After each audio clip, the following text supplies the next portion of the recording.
네, 안녕하세요. 반갑습니다. 아리스의 이재모입니다. 우선 방송에서 못다한 이야기라는 주제로 제가 늘 말씀드리고 있는데요. 오늘 같은 경우에 체크포인트 세 가지 좀 말씀을 드리려고 하는데 어떠한 내용들이 있었는지 한번 같이 알아보도록 하겠습니다. 네, 우선 첫 번째 체크포인트는 한국산 그 전기차도 리스 차량의 경우에는 IRA 법안의 세제 혜택을 받을 수 있다는 그 내용들이 주말간에 좀 나온 것으로 보입니다. 그래서 오늘 개장을 한 이후에 현대차, 기아를 비롯한 자동차 업종이 상당히 좀 강한 모습들을 보여주고 있을 건데요. 그 이유는 여기에 있다라고 보시면 되겠습니다. 그 세부적인 내용 좀 간단하게 말씀을 드릴 텐데요. 우선 미국 재무부가 12월 29일에 그 전기차 세 공제와 관련된 추가적인 지침을 좀 공개를 했습니다. 그래서 그 내용을 보시면은 전기차가 리스 차량의 경우에 보조금 대상에 포함이 된다는 것을 추가적으로 공개를 좀 했다라고 좀 보시면 되겠습니다. 그래서 현재 미국에서 판매 중인 현대차 그룹의 리스 차량이 대략 한 5에서 10% 정도 수준이라고 합니다. 그러니까 기존에는 한국산, 그러니까 한국에서 만들어진 전기차가 이제 미국에 건너가서 이제 팔리게 되는 형태일 때 IRA 법안의 혜택을 이제 못 받았던 건데 리스 차량 같은 경우에는 이제 포함을 시켜주기로 했다라고 한 내용들이 현대차, 그 다음에 기아차 입장에서 볼 때는 여튼 차량을 판매할 수 있는, 그러니까 세제 혜택을 받으면서 판매할 수 있는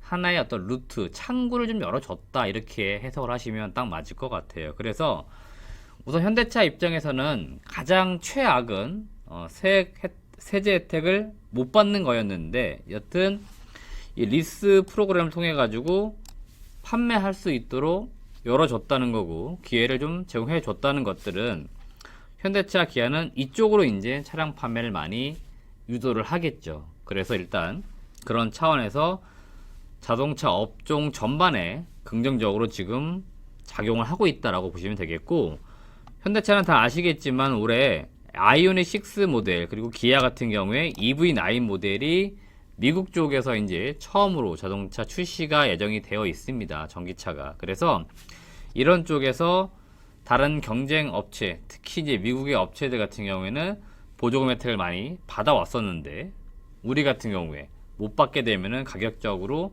부담이 있을 수밖에 없었는데 리스라고 하는 이 프로그램을 통해 가지고 판매할 수 있는 루트를 만들었기 때문에 상당히 호재로 인식을 할 수밖에 없다, 이렇게 보시면 되겠습니다. 참고로 올해 그 현대차 23년도 예상 영업이익은 대략 한 10조 원 정도 추정이 되고 있고요. 역대 최저 실적이 지금 전망이 되고 있고요.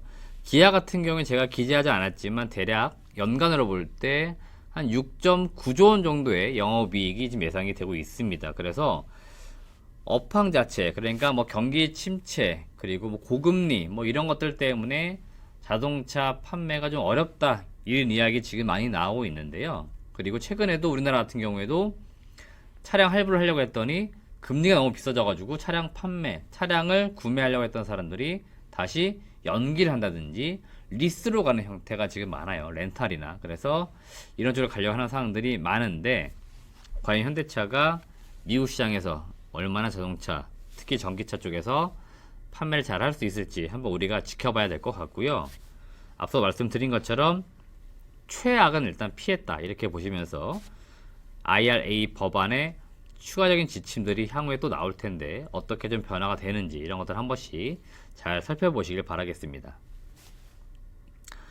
현대차 그룹 같은 경우에 지금 미국의 조지아 쪽에 공장을 이제 짓기로 해가지고 진행이 될 건데요. 이게 지금 자동차 양산, 그러니까 생산되는 시점이 대략 24년도 한 말 정도 되는 것 같습니다. 그래서 실질적으로 이 공장이 가동돼서 미국 시장에서 생산해서 판매되는 형태가 되는 거는 2025년도이니까 기업들 입장에서는 빨리빨리 미국에 공장을 지을 거라면 지어가지고 생산 시설을 확충을 해 두는 게 좋습니다. 그래서 제가 볼 때는 정부의 어떤 정책적으로 수혜를 못 받는다 그럴 경우에는 기업들 자체적으로 빨리빨리 좀 준비를 해야 된다, 이렇게 보시면 되겠습니다.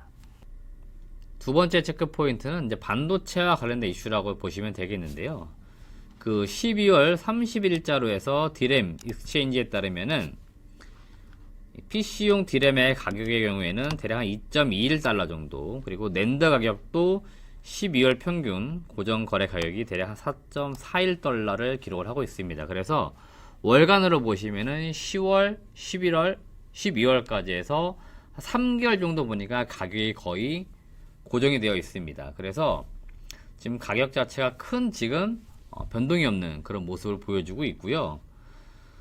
가격 추이를 지금 두고서 대만의 트렌드포스라고 하는 시장조사기관의 그 의견에 따르면은 12월달 북미 지역은 휴가철 영향으로 가격이 대체로 보합세였다라고 지금 평가를 하고 있고요.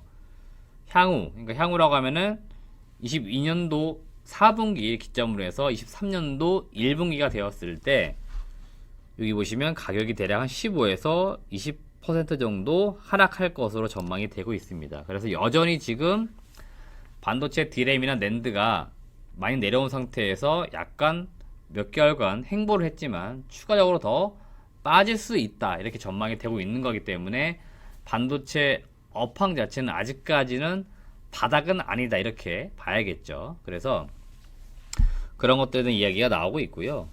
지금 증권가 중심으로 반도체 업황 그러면 바닥이 언제냐, 이거 의견이 약간 분분하긴 한데 대체로 23년도 2분기 정도의 바닥을 딱 찍고 올라올 거라는 전망이 이제 가장 우세한 것 같습니다. 그래서 23년도 2분기 반도체 업황이 바닥을 찍은 다음에 3분기부터는 약간 턴 해가지고 상승 사이클로 돌아올 가능성이 있다라고 현재 시점에서는 전망이 되고 있다, 이렇게 보시면 되겠습니다.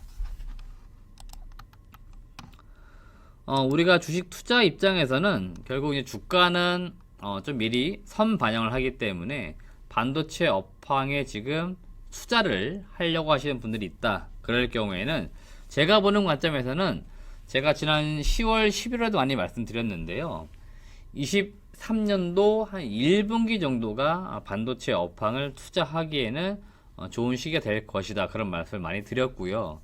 지금으로서는 이제 23년도가 됐기 때문에 좀 더 구체적인 시기를 잡아가야 되는데, 빠를 경우에는 3월에서 4월 정도, 그러니까 3월이라고 하는 것들은 뭐냐면은 3월 말이면은 1분기가 끝나는 거고, 나름대로 이제 12월 연말이 지났기 때문에 22년도 4분기, 23년도 1분기 이렇게 반도체 업황 사이클을 또 한번 확인할 수 있는 시간이고요.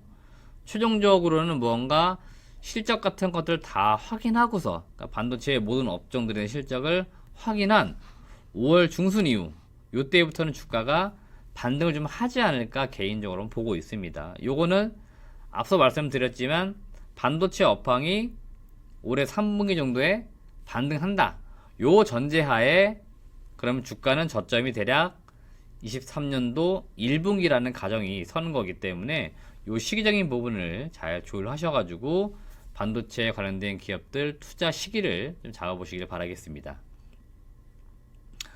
여기 반도체 종목들은 대체적으로 삼성전자, SK하이닉스와 같은 대형주도 말씀드리는 거지만 그 밑에 단에 있는 장비 업체나 대체적으로 소재 업체들도 포함이 다 된다라고 보시면 되겠습니다. 제가 볼 때는 업황이 같이 돌아갈 것으로 보이고요.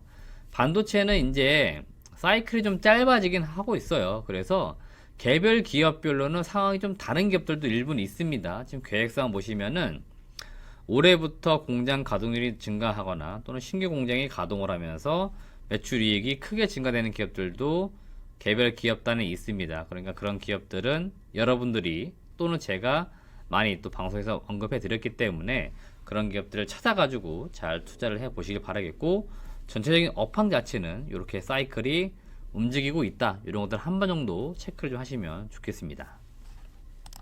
네, 세 번째 체크 포인트는 시간의 특징주인데요. 첫 번째는 인포마크라고 하는 기업이고요. 인포마크가 주가 상승률은 시간에서 많이 올랐지만 거래 대금이 크지는 않았습니다. 그래서 크게 제가 볼 땐 중요해 보이지는 않고요.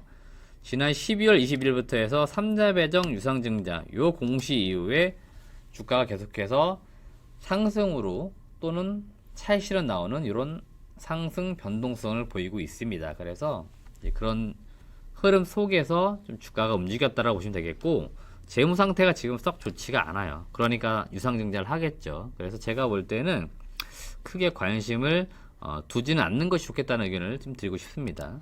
제가 이렇게 관심을 두지 말라라고 말씀드리는 기업들은 매수하기에는 안 좋은 기업이라는 의견이니까요. 그렇게 조금 애들로 표현을 한 거니까 여러분들이 잘 받아들이시길 바라겠습니다.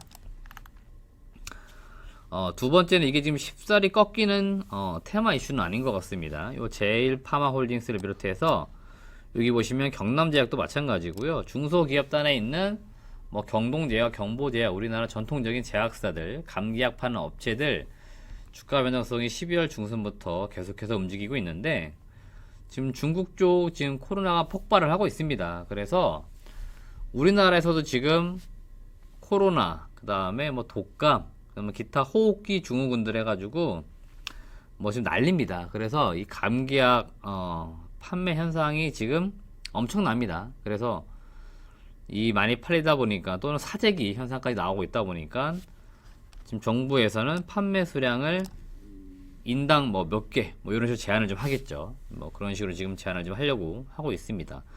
지금 저도 약간 목소리가 조금 코맹맹한 소리가 나는데요. 저도 약간 지난주부터 해가지고 이 목감기하고 코감기 좀 증세가 약간 있어요. 저 같은 경우에도 사실은 약을 잘 안 먹거든요. 근데 방송도 좀 해야 되고, 최근에 뭐 코로나 이런 것들 사실은 뭐 걸려도 대체로 치료제가 다 일반적인 감기약이다 보니까 혹시 또 모르잖아요. 그러다 보니까 바로바로 요새는 종합 감기약 뭐 이런 것들 바로 먹습니다. 그리고 뜨거운 물 막 많이 먹어요. 그래서 뭐 저조차도 지금 약을 많이 이렇게 감기 걸렸다 싶으면 먹으니까 이런 현상들이 많이 나타나고 있겠죠. 그러다 보니 뭐 제일파마홀딩스, 제일약품, 뭐 경남제약, 일단 펀더멘탈 이슈로 올라가는 게 아니에요. 다 테마로 쭉 올라가는 거기 때문에 이 종목들은 다 매매 요인으로서 변동성을 보이고 있다라고 좀 보시면 되니까, 매매를 좀 하실 분들은 사실 접근하면 좋은데, 그렇지 않다라고 할 경우에 역시나 저는 이런 기업들은